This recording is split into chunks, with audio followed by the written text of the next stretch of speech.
जय हिंद दोस्तों, मैं राजकमल आपसे का स्वागत करता हूं स्टडी इन अपडेट्स में। और आज के इस वीडियोस में हम लोग सीआरपीएफ के प्रीवियस ईयर क्वेश्चन को करने वाले हैं। और ये जो प्रीवियस ईयर पेपर हैं वह सीआरपीएफ ट्रेडमैन एग्जाम में पूछे गए हैं। ठीक है, ट्रेडमैन एग्जाम में पूछे गए हैं। और इसमें आपके मसालची, रसोई, सफाई कर्मचारी, धोबी, जलवाहक, टेबल बॉय कुल 6 पोस्ट थे। उन 6 पोस्ट पे एग्जाम हुआ था। एग्जाम 2 दिन हुआ था आपका, 27 तारीख को एवं 28 तारीख को। तो 27 तारीख के वीडियो मैंने करा दिए, 4 के 4 वीडियो जा चुके हैं, हिंदी मीडियम है। और अब जो वीडियो जाएंगी वो इंग्लिश मीडियम में रहेगी और उसको थोड़ा टाइपिंग करना पड़ेगा, कन्वर्ट करना पड़ेगा, तो वो करके मैं दूंगा आपको। ठीक है, और ये जो सब्जेक्ट है और आज की जो वीडियो है उसमें आपको हिंदी कराऊंगा, तो ये आपको ज्यों का त्यों दिया जा रहा है, इसमें कोई चेंजिंग नहीं की जा रही। ठीक है, तो वे बच्चे जो अगले एग्जाम की तैयारी कर रहे हैं ट्रेडमैन की, चाहे कोई भी ट्रेडमैन हो, उससे कोई फर्क नहीं पड़ता। आपका जो पेपर आने वाला है वह जीके, रीजनिंग, मैथ, हिंदी या इंग्लिश से पूछेगा, तो आप इसकी तैयारी करो और लग जाओ। ठीक है, पेपर आपके सामने है और इससे नया कुछ भी नहीं हो सकता, तो आप इसे पढ़ जाओ, कर जाओ। तो चलिए शुरू करते हैं। ये रहा हिंदी का पार्ट, और हिंदी के पार्ट में पहला प्रश्न है, अंबर का एक अर्थ है। देखिए यहाँ पर आपसे पर्यायवाची पूछा गया है, तो अंबर का पर्यायवाची क्या सब होता है? नभ, गगन, आकाश, अधर, अंबरपथ या फिर स्वर्गलोक कह लो, इत्यादि। यहां पर आप देखना, अंधेरा, छाया, आकाश और बादल दिया गया है, तो इसमें से क्या हो जाएगा? अंबर का अर्थ होगा आकाश, जो कि सी में है, तो यह बिल्कुल सही उत्तर है। तो फर्स्ट का सी उत्तर हो गया। ठीक है, चलिए आगे बढ़ें। अब देख लीजिए, आपका अगला प्रश्न दिया गया है मुहावरा। और मुहावरा क्या है? थर्रा जाना। थर्रा जाना मतलब होता है डर जाना। जब किसी व्यक्ति को गुस्सा आता है तो सामने वाला क्या होता है? थर्रा जाता है डर के मारे। या फिर आप ऐसे कह सकते हो कि कठोर और निर्दय थानेदार को देखते ही चोर थर्रा गया एवं चोरी की सारी घटनाएं उसने बता दी, है ना। तो क्या मतलब हुआ? थर्रा जाना मतलब डर जाना। और डर जाना यहाँ पर आपको डी में दिया गया है, इसलिए सेकंड का उत्तर आपका डी हो जाएगा। ठीक है, चलिए आगे बढ़ें। अब देखिए तीसरा प्रश्न आपको दिया गया है, मुसीबत में और मुसीबत आना, इस अर्थ के लिए उपयुक्त लोकोक्ति क्या है? अभी तक आपने लोकोक्ति के लिए अर्थ दिया था, लेकिन अब क्या है?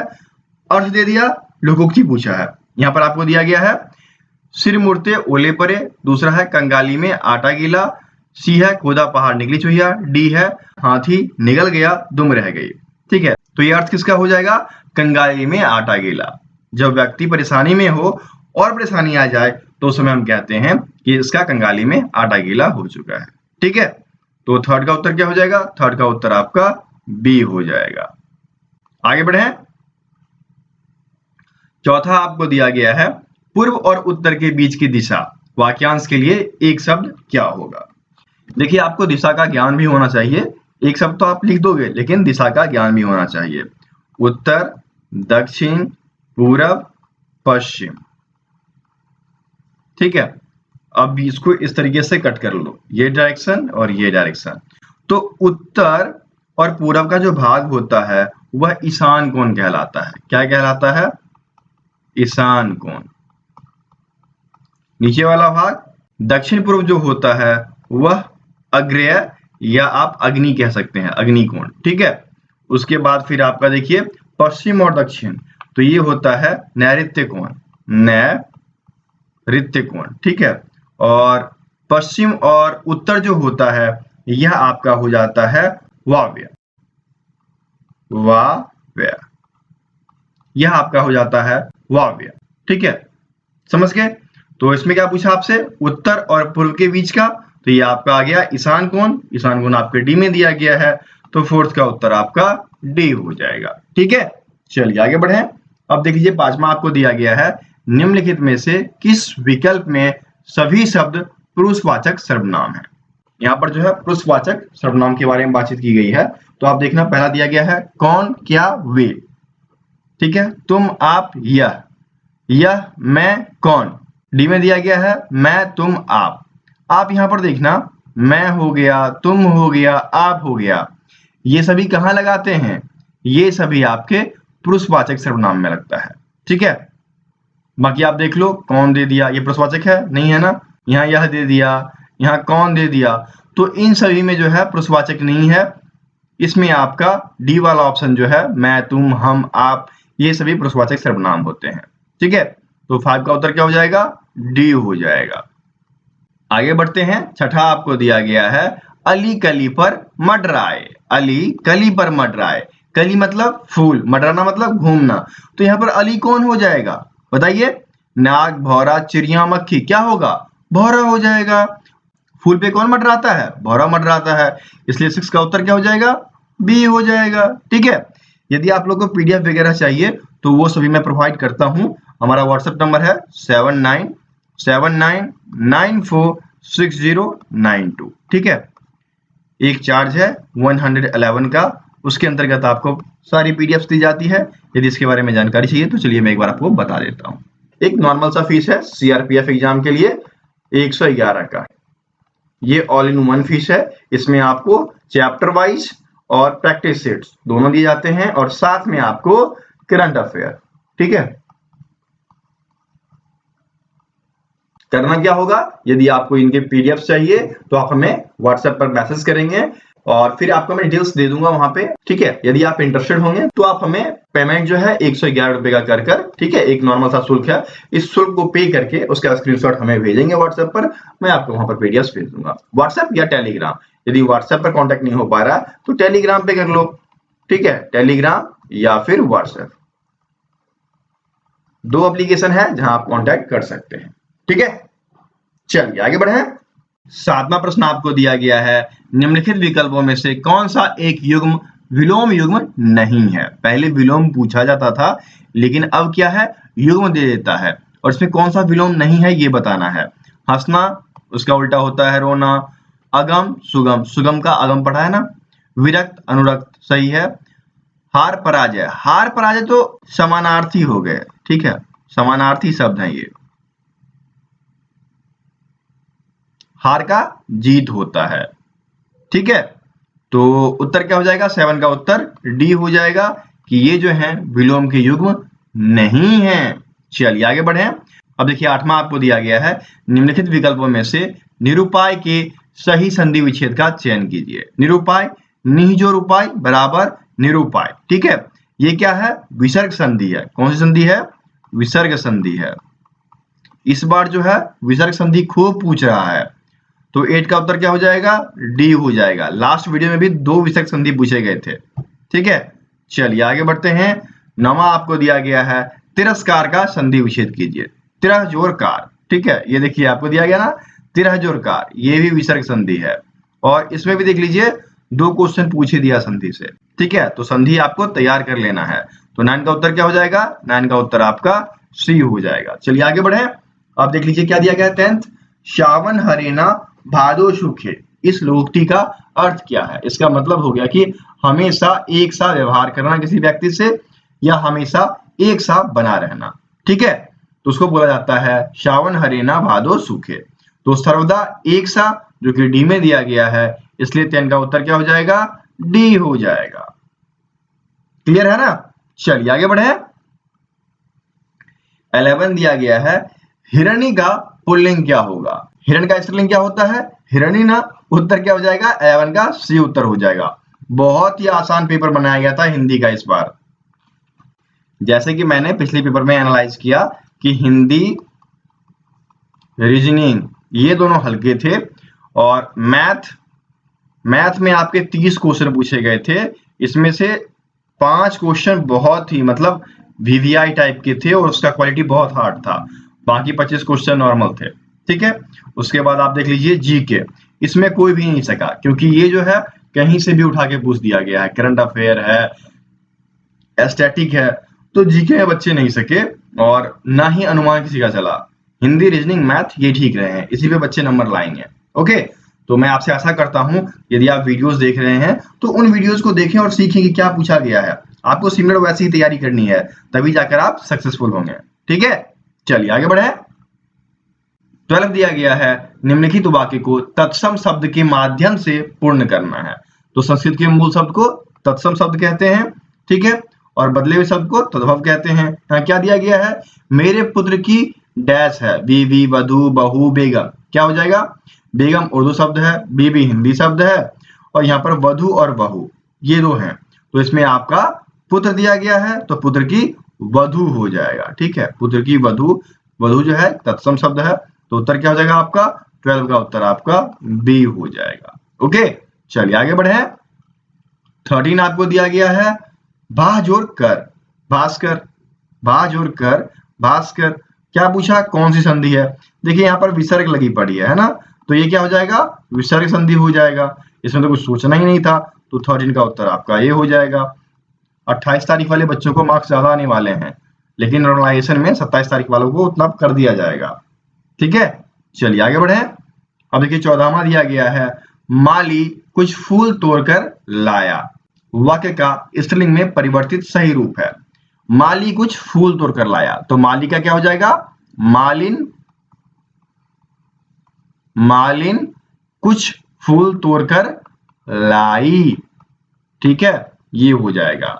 मालिन कुछ फूल तोड़कर लाने वाली है, गलत हो गया। मालिन अनेक फूल तोड़कर लाने वाली है, मालिन फूल लाई, मालिन कुछ फूल तोड़कर लाई।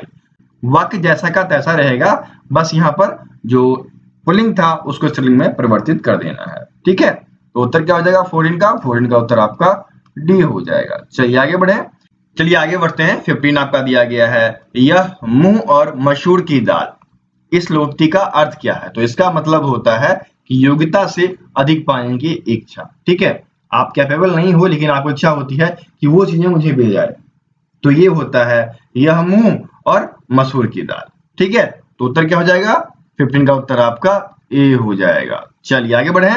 अब देख लीजिए 16 दिया गया है, निम्नलिखित विकल्पों को ध्यानपूर्वक पढ़ें और यह पहचानें कि किस विकल्प में सबल शब्द के विलोम शब्द का प्रयोग हुआ है। सबल का क्या होता है, दुर्बल होता है ना, ये इसका विलोम होता है, तो दुर्बल ढूंढना है। पहलवान एक बलवान व्यक्ति है, महाराणा प्रताप का शौर्य चारों दिशाओं में फैला हुआ है, वह शरीर से बहुत दुर्बल है। यहाँ मिल गया आपका, तुम कितने ही बल लगा लो यह नहीं टूटेगा। उत्तर क्या हो जाएगा, सी हो जाएगा ना, क्योंकि सी में क्या है, दुर्बल का प्रयोग किया गया है जो कि सबल का विलोम शब्द है। ठीक है, तो 16 का उत्तर आपका सी हो गया। प्रश्न पूछने का तरीका बदल गया है, प्रश्न तो वही है, चीजें वही हैं, विलोम ही पूछ रहा है लेकिन तरीका अलग पूछा गया है। ठीक है, तो इन चीजों को आपको सीखना है। चलिए आगे बढ़े। 17 आपको दिया गया है, पर्वत का ऊपरी मैदानी भाग क्या कहलाता है। यह वाक्यांश के लिए एक शब्द है, और पर्वत का जो ऊपरी मैदानी भाग होता है उसे अधिटका कहा जाता है, और जो पास की भूमि होती है उसको उपत्यका कहा जाता है। ये पास की भूमि होती है, पास की भूमि, और ये आपकी ऊपरी मैदान। ठीक है, तो उत्तर क्या हो जाएगा, 17 का उत्तर आपका ए हो गया। चलिए आगे बढ़े। 18 आपको दिया गया है, विवाह से पहले कन्या को डैश। उपयुक्त तद्भव शब्द युक्त विकल्प से वाक्य को पूर्ण करें। क्या होगा, उबटन। विवाह से पहले कन्याओं को उबटन लगाई जाती है, यह रीति रिवाज है ना, हल्दी लगाते हैं ना, तो उसको क्या कहते हैं, उबटन लगाना। और उपटन यहाँ पे मिल गया है तो आगे बढ़ने की जरूरत नहीं है। उपटन जो है यह तद्भव शब्द है। ठीक है, तो उत्तर क्या हो जाएगा, 18 का उत्तर आपका ए हो जाएगा। चलिए आगे बढ़ते हैं। 19 आपको दिया गया है, पंडित जी बाजार गए हैं। वाक्य का स्त्रीलिंग में परिवर्तित सही रूप, तो पंडित जी का क्या हो जाएगा, पंडिताइन हो जाएंगी। पंडिताइन जी बाजार गई हैं, क्या हो जाएगा, गई हैं। यहाँ पर पंडिताइन। ठीक है, तो पंडिताइन जी बाजार गई हैं आपके ए में ही दिया गया है, तो 19 का उत्तर ए हो जाएगा, ज्यादा सोचना ही नहीं है। चलिए आगे बढ़े। 20 आपका दिया गया है, श्वेत डैश शांति के प्रतीक हैं। रिक्त स्थानों की पूर्ति के लिए उपयुक्त तत्सम शब्द का प्रयोग करें।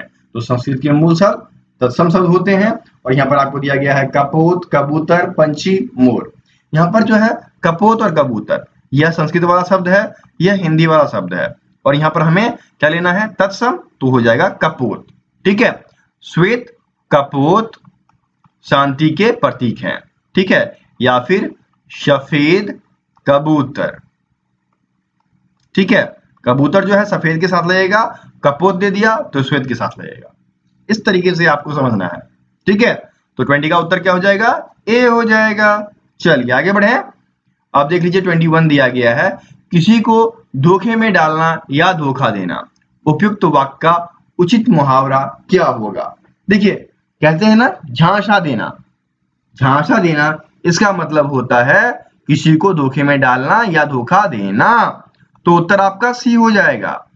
ए दिया गया है जूतियां सीधी करना, इसका मतलब होता है दास की तरह सेवा करना, ठीक है। बी दिया गया है जख्महरा होना, इसका मतलब होता है कि पुराना दुख या पुरानी बातों को याद करके परेशान होना, ठीक है।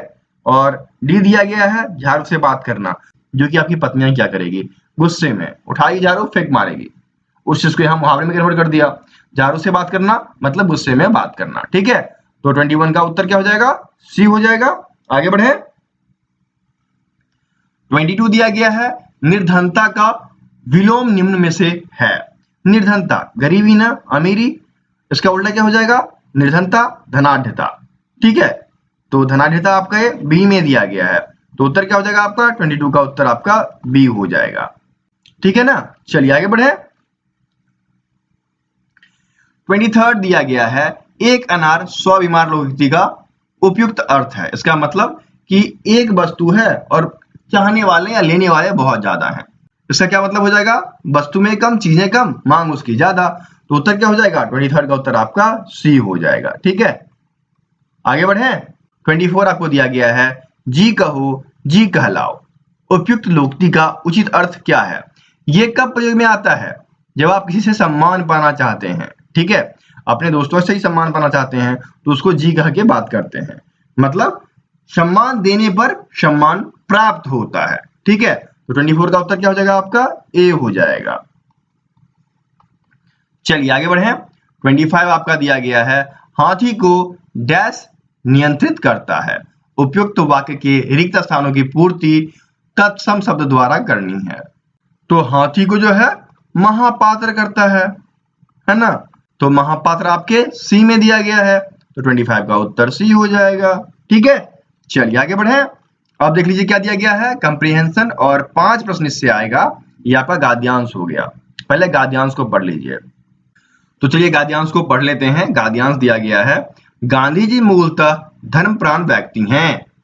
वे अपने अंतरतम की गहराइयों तक हिंदू हैं, लेकिन धर्म संबंधी उनकी अवधारणा का किसी सिद्धांत, परंपरा या कर्मकांड से कोई संबंध नहीं है।